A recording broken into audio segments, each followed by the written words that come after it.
Over the past 2 decades, the most famous tourist attraction, Taj Mahal, located in Agra, has become a matter of concern. Experts have warned that pollutants in air are discoloring its white marble, so it is not only living organisms that get affected by polluted air, but non living things like buildings, monuments, and statues are also affected. कह रहे कि हमारे India का सबसे famous जो attraction है, tourist attraction है, वो ताजमहल है, जो कि आगरा में लोकेटेड है। बट आजकल ये जो है पोल्यूटेड हो चुका है। ठीक है, इसका जो पूरी तरह से जो वाइट मार्बल है वो डिस्कलर हो चुका है। सो यहाँ पे ये बताया गया है कि जो पोल्यूशन है वो सिर्फ लिविंग ऑर्गेनिजम्स को ही नहीं पोल्यूट करता, बट जो नॉन लिविंग थिंग्स हैं उनको भी जो है वो पोल्यूटेड कर देता है। जैसे कि बहुत सारी बिल्डिंग्स हैं, मॉन्यूमेंट्स हैं, स्टैचूज हैं, ये सब जो है वो पोल्यूशन की वजह से अफेक्टेड होते हैं। सो नेक्स्ट इसमें है industries located in and around Agra like rubber processing, automobile, chemicals, and especially the Mathura oil refinery have been responsible for producing pollutants like sulfur dioxide and nitrogen dioxide. These gases react with water vapor present in the atmosphere to form sulfuric acid and nitric acid. कह रहे ऐसी industries जो कि आगरा के around जो है वो present हैं, जैसे कि रबर प्रोसेसिंग की फैक्ट्री है, ऑटोमोबाइल्स हैं, केमिकल्स हैं, स्पेशली वहाँ पे एक और फैक्ट्री रिफाइनरी है जैसे जिसका नाम है मथुरा ऑयल रिफाइनरी। तो ये सारे जो चीज़ें हैं, जो इंडस्ट्रीज़ हैं, इनसे जो है वो पोल्यूटेंट्स रिलीज़ होते हैं, जैसे कि सल्फ़र डाइऑक्साइड और नाइट्रोजन डाइऑक्साइड। इससे क्या रिलीज़ होता है? Sulphur dioxide and nitrogen dioxide. So these gases, sulfur dioxide and nitrogen dioxide, these gases react with the water vapor in the atmosphere to form the sulfuric acid and nitric acid. Sulfuric acid and nitric acid. The acids drop down with rain and making the rain acidic. This is called as acid rain. ये जो acids हैं वो नीचे गिरते हैं पानी के साथ, जो ऊपर से रेन आती है, बारिश आती है, बारिश के साथ, जिसको हम क्या कहते हैं? एसिड रेन कहते हैं, जो रेन को ही एसिडिक कर दे। यानी कि ऊपर एटमॉस्फेयर में गैसेस बन चुकी हैं, सल्फर डाइऑक्साइड बन चुकी है, नाइट्रोजन डाइऑक्साइड बन चुकी है, और ये जैसे ही रेन के साथ नीचे आएंगे तो किस में कन्वर्ट हो जाएंगे? एसिड रेन में कन्वर्ट हो जाएंगे। Acid rain crores the marble of the monument. Acid rain से क्या होगा कि जो मोनूमेंट का मार्बल है वो करोड हो जाएगा, करोजन हो जाता है, जैसे जंग लग जाता है। The phenomena is also called as the marble cancer. इस फिनोमिने को हम क्या कहते हैं? मार्बल कैंसर कहते हैं। Suspended particulate matter such as the soot particles emitted by the Mathura oil refinery has contributed towards yellowing of the marble। कह रहे हैं कि जैसे सस्पेंडेड पार्टिकुलेट मैटर है, जैसे कि सूट पार्टिकल्स हैं जो कि मथुरा ऑयल रिफाइनरी से जो है वो अमिट होते हैं, ये जो है वो मेजर कॉन्ट्रीब्यूटेड, मतलब एक कॉज है जो कि मार्बल की येलोइंग करने में रिस्पॉन्सिबल है। Supreme Court has taken several steps to save the Taj. कह रहे कि सुप्रीम कोर्ट ने बहुत सारे सेवरल स्टेप्स लिए अपने ताजमहल को जो है वो सेव करने के लिए। So this is the picture of the Taj Mahal. Taj Mahal की पिक्चर है, ठीक है। So the it has ordered the industries to switch to cleaner fuels like the CNG and LPG।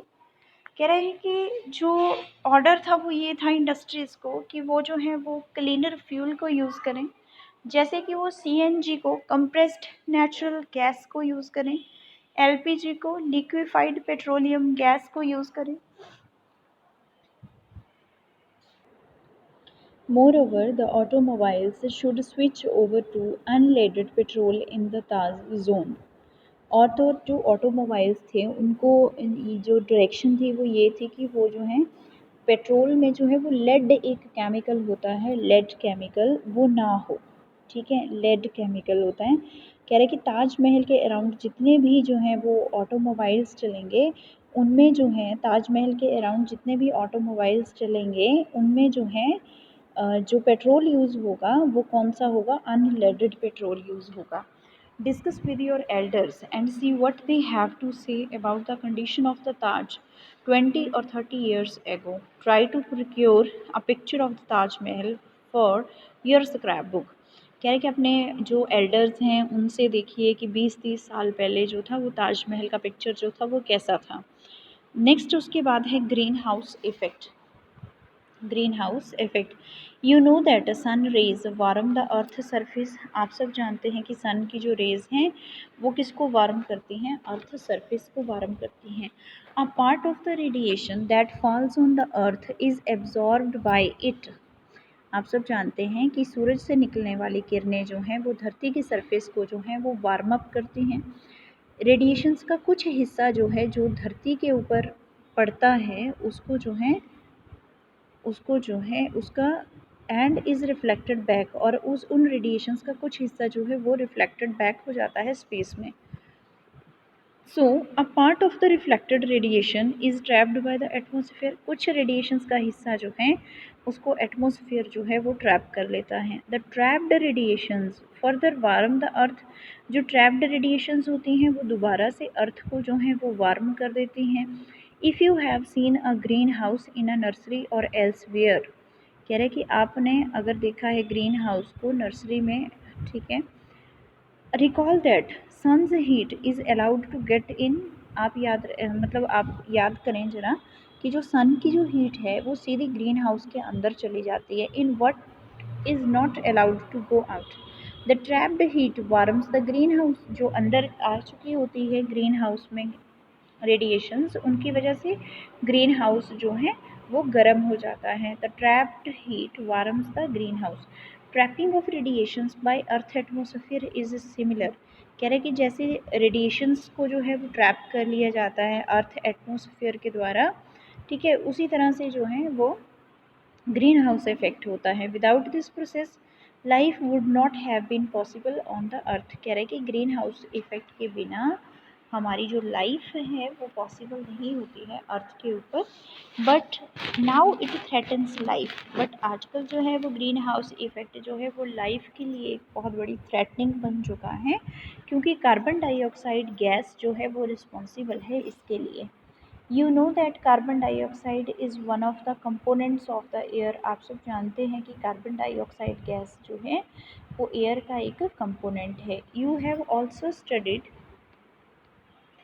आपने जो है वो स्टडी किया है किसको, role of carbon dioxide gas को in plants. But if there is excess of CO2 in the atmosphere, पर जो है अगर बहुत सारे कार्बन डाइऑक्साइड जो है वो एयर में प्रेजेंट हैं तो ये जो है वो एक पोल्यूटेंट की तरह काम करती हैं। Can you help Paheli find out the answer to her question. On on the one hand CO2 is continuously being released। कह रहे कि दूसरी साइड पे देखें तो CO2 जो है वो कंटिन्यूसली रिलीज होती है ह्यूमन एक्टिविटीज़ की वजह से। दूसरी तरफ on the other hand area under forest is decreasing. कह रहे कि जो एरिया जो फॉरेस्ट के अंडर है वो डिक्रीज होता जा रहा है। Plants utilize CO2 from the atmosphere. पौधे जो हैं वो एटमोसफियर से CO2 को यूज़ कर ले रहे हैं फोटोसिंथेसिस करने के लिए, there by decreasing the amount of CO2। इसलिए पौधे जो हैं वो CO2 का अमाउंट डिक्रीज करने में हेल्प कर रहे हैं in the atmosphere। Deforestation leads to an increase in amount of CO2। जिस तरह से फॉरेस्ट जो है वो ख़त्म हो रहा है तो उससे जो है CO2 का अमाउंट जो है वो इंक्रीज़ हो रहा है एयर में। Because the number of trees which consume CO2 is reduced. क्योंकि बहुत सारे ट्रीज़ जिन्होंने CO2 को कंज्यूम करना था वो उनका नंबर जो है वो कम हो गया है। Human activities thus contribute to the accumulation of CO2 in the atmosphere। कह रहे कि इसलिए कि बोल सकते हैं कि बहुत सारी ह्यूमन एक्टिविटीज़ जो हैं ये भी जो है वो कंट्रीब्यूट करती हैं CO2 के एकमुलेशन के लिए एटमॉस्फेयर में। CO2 traps heat and does not allow it to escape into the space। कह रहे हैं कि कार्बन डाइऑक्साइड गैस जो है वो हीट को ट्रैप करती हैं और हीट को जो है वो स्पेस में नहीं जाने देती हैं। As a result the average temperature of earth atmosphere is gradually increasing. इसी की वजह से जो एवरेज टेम्परेचर है अर्थ का वो लगातार जो है वो बढ़ रहा है। This is called as global warming, इसको जो है वो ग्लोबल वार्मिंग कहते हैं। Other gases like methane, nitrous oxide, and water vapor also contribute towards this effect. Like CO2, they are also called as greenhouse gases. कह रहे कि CO2 की तरह ये भी जो है वो क्या है, greenhouse gases हैं। Global warming has become a major concern for governments worldwide. Global warming जो है वो एक major cause है, ठीक है, वर्ल्ड वाइड देखा जाए तो।